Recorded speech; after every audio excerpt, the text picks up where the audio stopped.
यदि विश्व के सारे भूत प्रेतात्माएं ही हैं जो इंसान की मृत्यु से जन्म लेती हैं, तो फिर अपने ही किस्म के लोगों की शत्रु क्यों बन जाती हैं? अपने ही बहन भाइयों, माता पिता तथा अन्य लोगों के शरीर में प्रवेश करके धीरे धीरे उनकी जान तक ले लेती हैं। उन आत्माओं को हम भूत कहते हैं। क्यों? है न यही सबसे बड़ा रहस्य? आओ देखें ऐसे ही एक भूत के कारनामों को। भागो भागो, भूत आया भूत आया, भूत आया, बचाओ मुझे बचाओ। दर्द भरी चीखें मिसेज हैरिस ने सुनी तो चारों ओर से जब ऐसी डरावनी आवाजें सुनाई देने लगे तो बड़े से बड़े दिल वाले लोग भी एक बार तो डर जाते हैं। वे सोचने पर मजबूर हो जाते हैं कि आखिर इसमें कौन सा ऐसा रहस्य है कि लोग डर करके चीखें मारकर भाग रहे हैं।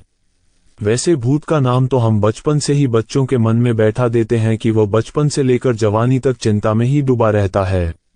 भूत के आगे तो बड़े बड़े बहादुर भी दम तोड़ने लगते हैं। मैं समझता हूं कि आपने भूतों के बारे में तो बहुत से रहस्यमयी किस्से पहले बहुत सुने होंगे, लेकिन जिस भूत के बारे में मैं आपको बताना चाहता हूं उसने लंदन के एक परिवार को बहुत अधिक भयभीत कर दिया था। ये घटना सन 1937 की है, जब लंदन शहर में रहने वाली श्रीमती हैरिस को तेज मलेरिया बुखार हो गया था। ऐसे में उनके डॉक्टर ने उन्हें पूरी तरह से बिस्तर पर आराम करने की सलाह दी।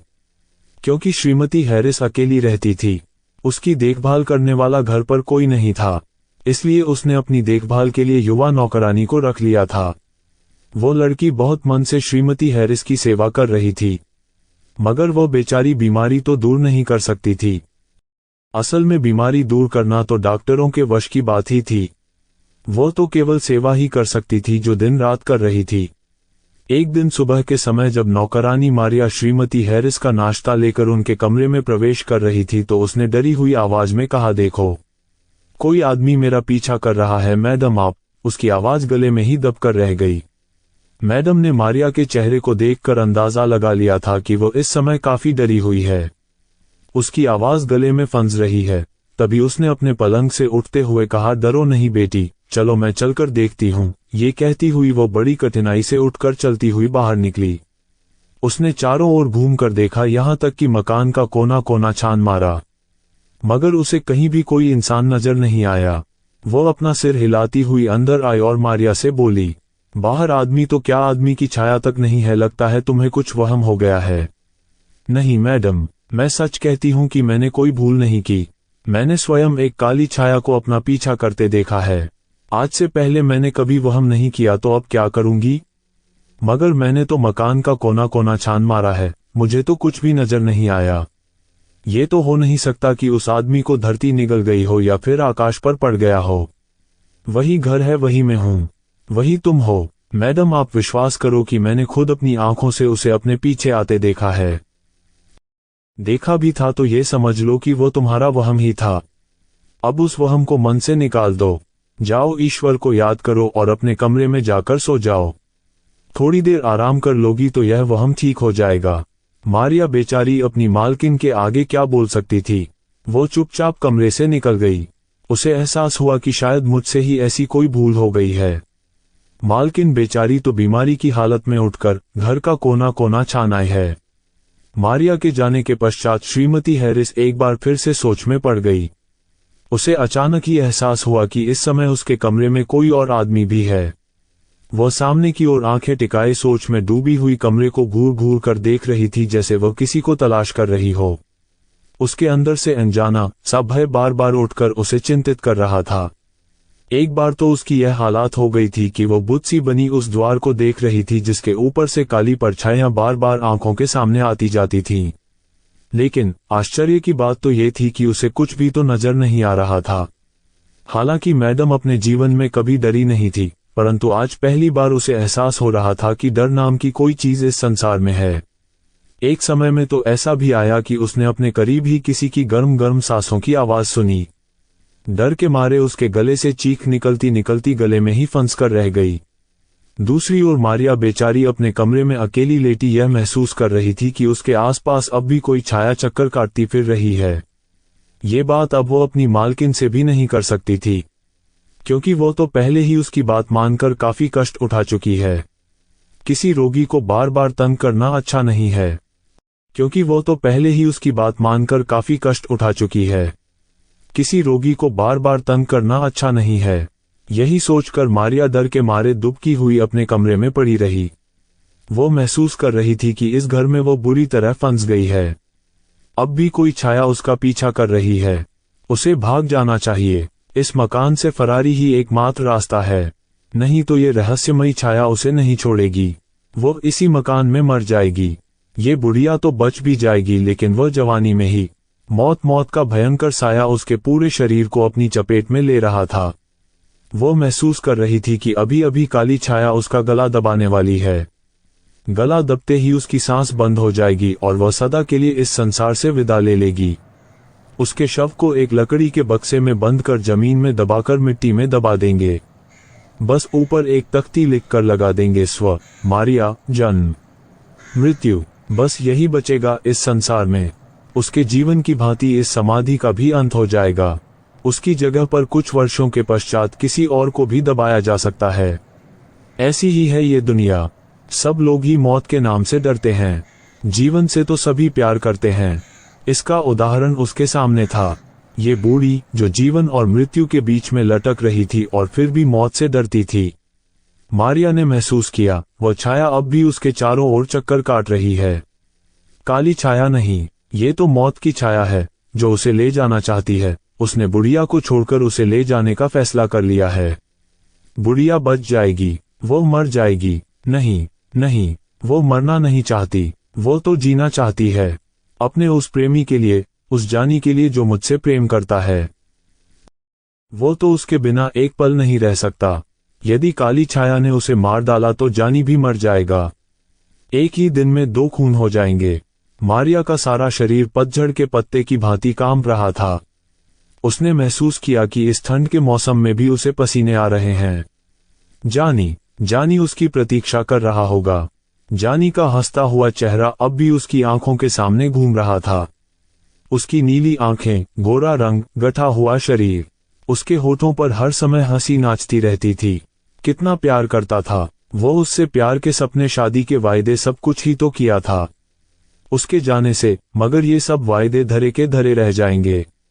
हर चीज उससे रुठ जाएगी। यह काली छाया तो मौत की छाया है। उसे इससे बचना होगा। अपने लिए नहीं तो अपने जानी के लिए जीना होगा। वो अपने प्रेमी को धोखा नहीं दे सकती। उसे यहाँ से भागना ही होगा।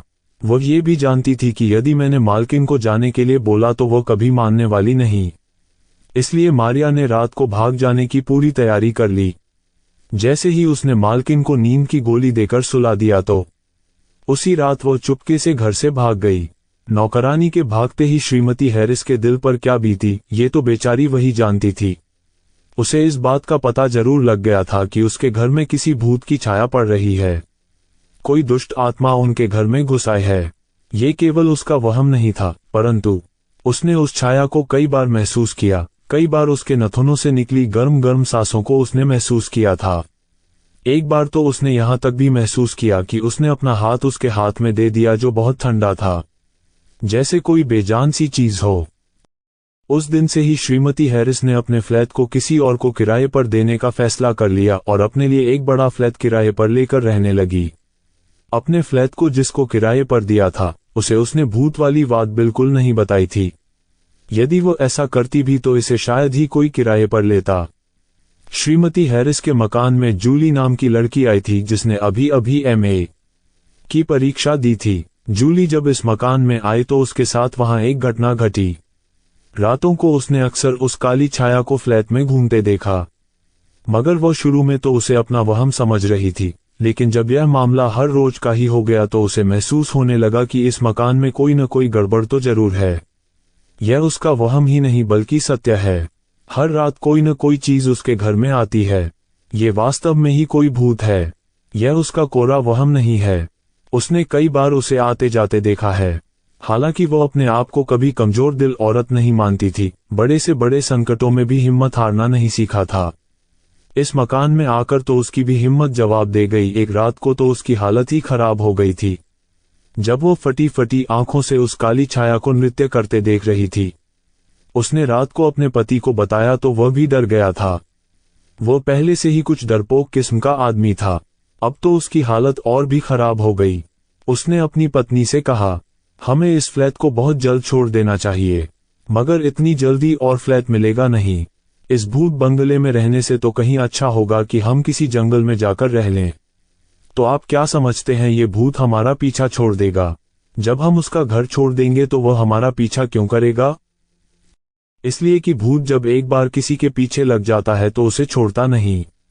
यानी कि वो भूत तुम्हारे पीछे लग चुका है। यकीनन वो भूत कोई असफल प्रेमी होगा जो तुम्हारे पीछे लग गया है।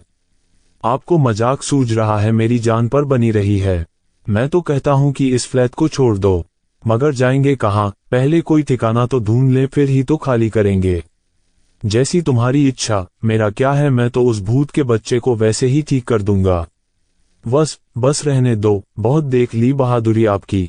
रात को उस काली छाया के बारे में सुनते ही कैसे कांप रहे थे। वो रात की बात थी। रात गई बात गई। मेरे प्यारे पतिदेव, अब तो ऐसे बोलो कि रात आए मुसीबत आए। दोनों पति पत्नी अंदर से डरे हुए थे, मगर अपना समय काटने के लिए बातें कर रहे थे, क्योंकि पति भी जानता था कि आदमी भले ही कितना दिलेर क्यों ना हो, भूत के नाम से तो वो डर ही जाता है। रात आ गई थी। असल में उसकी पत्नी ने ठीक ही कहा था कि रात आए मुसीबत आए। रात के आते ही विचित्र सा डर लगता था। हालांकि वे दोनों पति पत्नी पलंग पर सो रहे थे, फिर भी डर उन पर सवार था। जैसे ही रात आधी बीती तो पति सैमसन ने अंधेरे में प्रकाश की एक किरण सी देखी, फिर उसका पलक जार जोर से हिलने लगा था। वो अभी पूरी तरह सोया नहीं था, उसकी आंखें आधी खुली थीं। उसने अपने सामने ही एक विदेशी पुरुष को खड़े देखा। उसे ऐसा प्रतीत हुआ जैसे उसके पूरे शरीर को लकवा मार गया हो। वो उसे बुरी तरह घूर रहा था, जैसे अभी अभी काटकर खा जाएगा। कुछ देर के पश्चात जैसे ही उसने आंखें खोलकर देखा तो वहां पर कुछ भी नहीं था। वो उसकी नजरों के सामने से ही गायब हो गया। सैमसन समझ गया वह अवश्य कोई भूत ही था जिसने आज उसका पीछा शुरू कर दिया है। यह मकान भूत बंगला है, इसे जितनी भी जल्दी हो सके छोड़ देना ही अच्छा होगा। लेकिन उसकी पत्नी को भी यह जिद थी कि हम उस समय तक मकान को नहीं छोड़ेंगे जब तक हमें कोई अच्छा मकान नहीं मिल जाता। सैमसन बेचारा बहुत उलझन में था कि आखिर करे तो क्या करे। अब ये भूत तो उसके पीछे लग गया था। रात का भयंकर सीन वह कैसे भूल सकता था, जब दो खूनी आंखों उसकी ओर ऐसे घूर रही थी जैसे उसे खा जाएंगी। उन आंखों से अंगारे बरस रहे थे, ऐसा उसने महसूस किया था, मगर सुबह उठकर उसने देखा कि वह ठीक ठाक है। लकवे की बात तो एक वहम थी। जैसे जैसे रात करीब आती जा रही थी, सैमसन के दिल पर बोझ और भी बढ़ता जा रहा था। कल रात वाली दो खूनी आंखें उसके सामने चमकती नजर आ रही थीं। रात को कोई रोक नहीं सकता। हालांकि सैमसन दिल से यही चाहता था कि रात कभी ना आए, रात आए तो वह भूत ना आए।